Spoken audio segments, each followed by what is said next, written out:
j'espère que vous allez bien. Moi, de mon côté, je me porte en merveille. Dieu fait grâce, alhamdoulilah.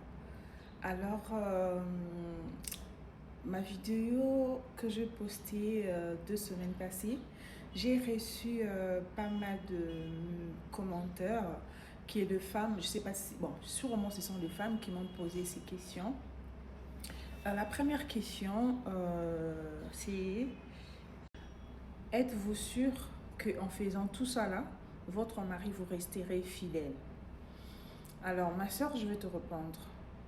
Euh, Moi, selon moi, ma façon de voir les choses, je peux dire l'homme fidèle n'existe pas. Oui, l'homme fidèle n'existe pas.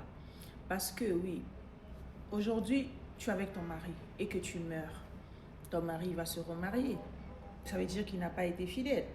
On est bien d'accord.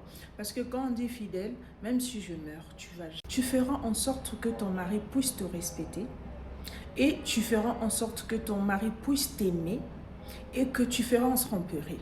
Il y a d'autres hommes qui trompent juste par plaisir et il y a d'autres hommes qui trompent juste parce qu'ils sont en manque de quelque chose. Maintenant, si un jour, toi et une femme, tu te réveilles le matin et que ton mari te trompe, pose-toi cette question. Mon mari me trompe. Pourquoi? Est-ce que parce qu'il manque quelque chose à la maison ici, ou bien il me trompe parce que c'est la nature des hommes? Ça va te satisfaire en tout cas. Donc, pour moi, c'est ça en fait. Voilà. Une dame qui a dit encore, elle a dit, vous avez toute cette énergie, c'est parce que vous n'avez pas encore eu 2 enfants. Madame, je te dirais, c'est faux et archi faux. Je ne cesserai de le dire. Ma mère, elle nous a eu au nombre de 9. Et ma mère, elle apparaissait toujours plus jeune que sa fille aînée et sa deuxième fille. Et à un moment, quand on disait qu'on était ses enfants, les gens disaient que non, on montait, elle était notre grande sœur aînée. Et ça a été resté comme ça. Les femmes, s'il vous plaît, surtout les femmes mariées, arrêtez de vous accrocher sur vos enfants pour ne pas vous faire belle. Arrêtez de vous accrocher sur vos ménages de la maison pour ne pas vous faire belle ou ne pas prendre soin de vous. Arrêtez de vous accrocher sur ces deux choses-là pour ne pas prendre soin de votre mari. S'il vous plaît. Je sais que quand une femme elle met au monde, oui, si on a 50% d'énergie, il peut t'en rester 45 ou 40%.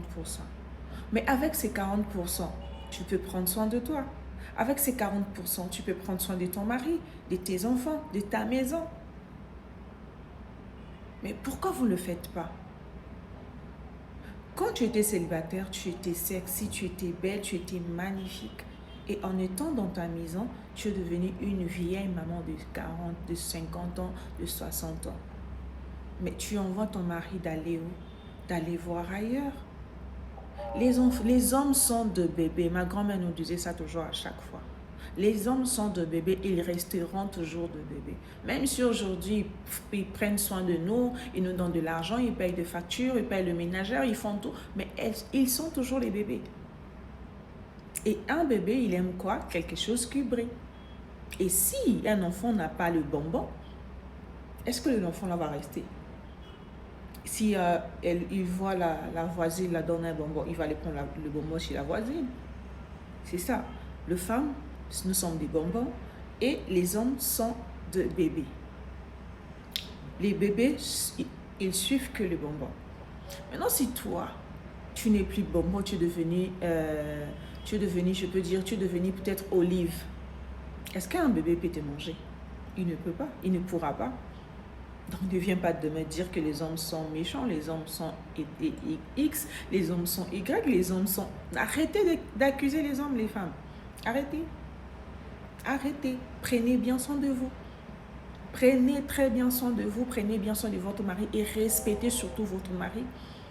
Prenez soin de vous, respectez votre mari, prenez soin de votre maison, de vos enfants. Respecte sa famille, sois vrai, évite des amis gauche à droite. C'est tout. Fais-toi belle aussi. C'est tout. Il sera là, il te sera là. Voilà les dames. Et si, malgré que tu fais tout ça là, et que ton homme continue toujours à faire du n'importe quoi, là, il faut maintenant aller à la prière. Là, maintenant, il faut demander la miséricorde de Dieu. Là, il faut maintenant la confier à Dieu. Parce qu'il y a d'autres hommes comme ça. Tu fais tout, mais au final, il part toujours te tromper. Au final, il te fait toujours du mal.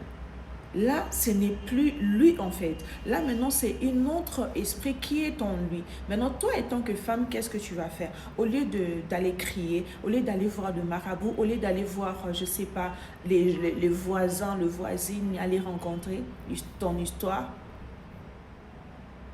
prends tes genoux, mets par terre et commence à invoquer Dieu.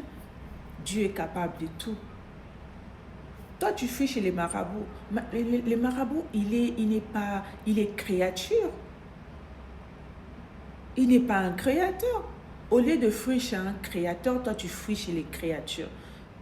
Tu vois maintenant comment tu vas te retrouver dans le village de ces femmes-là qui disent que les hommes sont méchants, les hommes sont des sorciers, les hommes sont et X, les hommes sont Y. Je n'ai rien contre les femmes parce que moi-même aussi, je suis une femme. Je ne suis pas parfaite, j'ai mes défauts aussi. Mais les femmes, s'il vous plaît, moi, ce que je vais vous demander, prenez bien soin de vous. Respectez vos maris et vos maris vous serez fidèles. Je vous assure. Et si la sorcellerie rentre, comme nous sommes des Africains, la sorcellerie rentre, prends tes genoux, pose ça sur terre et prie ton Dieu, il te répondra. C'est tout ce que je vais vous dire pour aujourd'hui. Merci à toutes ces personnes qui vont liker, merci à toutes ces personnes qui vont partager et surtout